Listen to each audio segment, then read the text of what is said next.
Hi everyone, in front of me I've got REALME Narzo N61 and let me share with you how to change the wallpaper on this device. So let's start with opening the settings, and here we have to scroll and find wallpaper and style.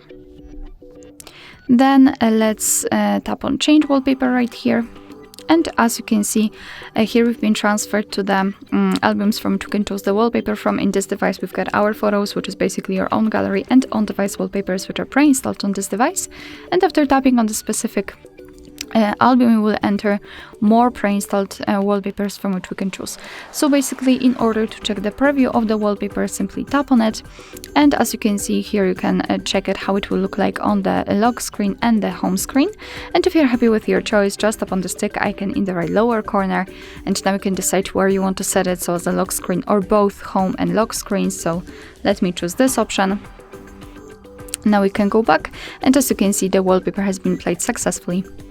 Alright, so that will be all. Thank you so much for watching. I hope that this video was helpful, and if it was, please hit the subscribe button and leave the thumbs up.